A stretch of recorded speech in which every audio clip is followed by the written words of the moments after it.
का एक व्यापारी रहता था। वह ईमानदार और दयालु था। अल्लाह ने उसे अच्छी दौलत दी थी, लेकिन वह अपने धन को सिर्फ खुद पर खर्च करने वाला इंसान नहीं था। हर साल रमज़ान के महीने में वह ज़रूरतमंदों की मदद करता, गरीबों को राशन बंटवाता, अनाथ बच्चों को नए कपड़े दिलवाता और इफ्तार का आयोजन करता। एक बार रमज़ान के पहले दिन जब फहद अपने दुकान पर बैठा था, तो एक बूढ़ी औरत आई। उसके कपड़े पुराने और फटे हुए थे। उसने कांपती आवाज में कहा, बेटा, कई दिनों से घर में खाने को कुछ नहीं है, क्या तुम मेरी मदद कर सकते हो? फहद ने बिना देर किए अपने नौकर को बुलाया और कहा, अम्मी को जितना भी राशन चाहिए दे दो, और अगर कोई और ज़रूरत हो तो बताएं। बूढ़ी औरत की आंखों में आंसू आ गए। उसने फहद के लिए दुआएं दी और कहा, बेटा, अल्लाह तुम्हारे व्यापार में बरकत दे और तुम्हें हर मुसीबत से बचाए। बूढ़ी औरत की दुआएं सुनकर फहद के दिल को सुकून मिला। उसने सोचा कि रमज़ान का असली मकसद यही है, ज़रूरतमंदों की मदद करना और अल्लाह की राह में दान देना। अगले कुछ दिनों में फहद ने अपनी दान की गतिविधियां और बढ़ा दी। उसने अपनी दुकान के बाहर एक बोर्ड लगवा दिया, जिस पर लिखा था, अगर आपको खाने पीने या किसी और चीज़ की ज़रूरत हो तो बेहिचक बताइए। यह रमज़ान का महीना है और अल्लाह के बंदों की मदद करना हमारी जिम्मेदारी है। धीरे धीरे फहद के पास गरीब और ज़रूरतमंद लोग आने लगे। कोई अनाथ बच्चा था तो कोई अकेली विधवा, कोई बीमार था तो कोई बूढ़ा। फहद बिना किसी भेदभाव के सबकी मदद करता रहा। एक रात जब वह इफ्तार के बाद अल्लाह की इबादत कर रहा था, तो उसके दिल में एक अजीब सुकून महसूस हुआ। उसे ऐसा लगा जैसे उसकी सारी टेंशन, सारे डर खत्म हो गए हों। लेकिन वह यह नहीं जानता था कि अल्लाह उसकी दयालुता का इनाम देने वाला है। रमज़ान का आखिरी अशरा चल रहा था। फहद अपनी रोज़ की तरह ज़रूरतमंदों की मदद कर रहा था, लेकिन इस बार उसे अपने व्यापार को लेकर थोड़ी चिंता होने लगी। उसने देखा कि उसने बहुत सा सामान गरीबों में बांट दिया है और दुकान में माल कम रह गया है। वह सोचने लगा, अगर इसी तरह चलता रहा तो कहीं मेरा कारोबार नुकसान में न चला जाए। फहद को एक पल के लिए चिंता हुई, लेकिन फिर उसने खुद से कहा, अल्लाह की राह में देने से कभी कोई गरीब नहीं होता। अल्लाह हर चीज़ का बेहतर इंतज़ाम करता है। यह सोचकर उसने दान देना जारी रखा। रमज़ान के आखिरी दिन जब ईद की तैयारियां हो रही थीं, एक अजनबी फहद की दुकान पर आया। वह बहुत ही शालीन और अमीर दिख रहा था। उसने दुकान में कुछ सामान खरीदा और फिर फहद से पूछा, क्या तुम ही वो हो जो रमज़ान में गरीबों की मदद कर रहे थे? फहद ने मुस्कुराते हुए सिर हिलाया और कहा, मैं तो बस अल्लाह की दी हुई नेमत को उसके बंदों के साथ बांटने की कोशिश कर रहा हूं। अजनबी ने फहद की तरफ देखा और कहा, मैं एक बड़ा व्यापारी हूं और इस शहर में नया हूं। मुझे तुम्हारी ईमानदारी और दरिया दिली के बारे में पता चला, इसलिए मैं तुम्हारे साथ व्यापार करना चाहता हूं। अगर तुम मेरी कंपनी के डीलर बन जाओ तो तुम्हारी आमदनी कई गुना बढ़ सकती है।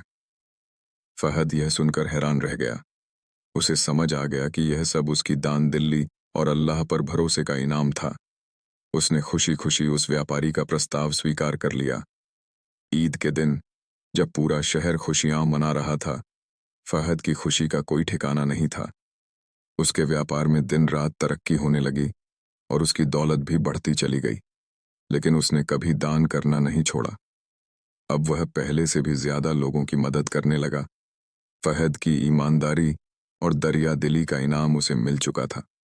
नया व्यापारी उसका साझेदार बन चुका था और उसकी आमदनी दिन ब दिन बढ़ने लगी।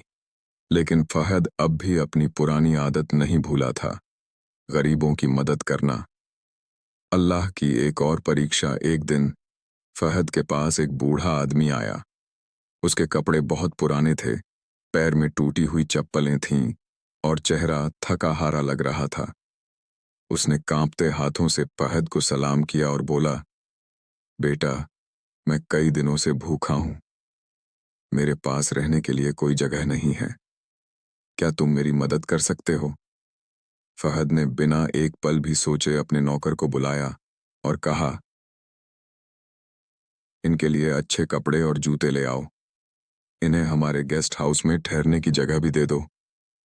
बूढ़े आदमी की आंखों में आंसू आ गए। उसने दुआएं देते हुए कहा, बेटा, अल्लाह तुम्हें ऐसी जगह से देगा जहां से तुम सोच भी नहीं सकते। फहद को इस बात का ज्यादा मतलब समझ नहीं आया, लेकिन उसने मुस्कुराकर बूढ़े आदमी को गले लगा लिया। अल्लाह की इनायत, कुछ दिनों बाद फहद को एक बड़ा सरकारी कॉन्ट्रैक्ट मिला, जिससे उसका व्यापार कई गुना बढ़ गया। अब उसका नाम पूरे शहर में मशहूर हो गया। लोग उसकी ईमानदारी और नेकी की तारीफ करने लगे। फहद को याद आया कि बूढ़े आदमी ने क्या कहा था, अल्लाह तुम्हें ऐसी जगह से देगा जहां से तुम सोच भी नहीं सकते।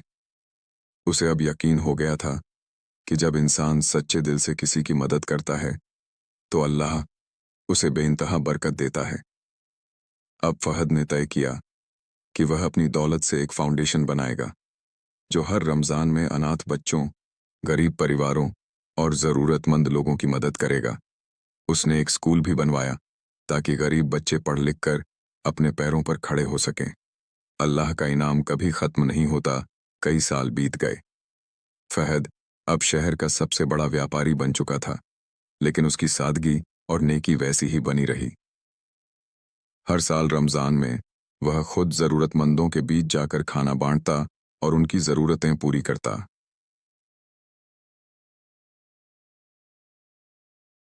एक दिन जब वह अपने ऑफिस में बैठा था तो एक नौजवान आया और बोला, साहब, मैं आपका बहुत शुक्रगुजार हूं। आपने जो स्कूल बन दिल से किसी की मदद करता है तो अल्लाह उसे बेइंतहा बरकत देता है। अब फहद ने तय किया कि वह अपनी दौलत से एक फाउंडेशन बनाएगा जो हर रमज़ान में अनाथ बच्चों, गरीब परिवारों और ज़रूरतमंद लोगों की मदद करेगा। उसने एक स्कूल भी बनवाया ताकि गरीब बच्चे पढ़ लिख कर अपने पैरों पर खड़े हो सकें। अल्लाह का इनाम कभी ख़त्म नहीं होता। कई साल बीत गए। फहद अब शहर का सबसे बड़ा व्यापारी बन चुका था, लेकिन उसकी सादगी और नेकी वैसी ही बनी रही। हर साल रमज़ान में वह खुद ज़रूरतमंदों के बीच जाकर खाना बांटता और उनकी ज़रूरतें पूरी करता। एक दिन जब वह अपने ऑफिस में बैठा था तो एक नौजवान आया और बोला, साहब, मैं आपका बहुत शुक्रगुजार हूं। आपने जो स्कूल बनवाया था वहीं से मैंने पढ़ाई की। आज मैं एक डॉक्टर बन गया हूं और अब मैं भी गरीबों की मदद करना चाहता हूं। फहद की आंखों में खुशी के आंसू आ गए। उसने उस नौजवान को गले लगाया और कहा, यही असली दौलत है, दूसरों की जिंदगी को संवारना। शिक्षा, जब भी कोई तुम्हारे दरवाजे पर मदद मांगने आए तो समझो कि अल्लाह तुम्हें आजमा रहा है। दान देने से दौलत कम नहीं होती, बल्कि उसमें बरकत बढ़ जाती है। सिर्फ पैसा कमाना ही सफलता नहीं है, बल्कि दूसरों की मदद करना ही असली इंसानियत है। समाप्त है।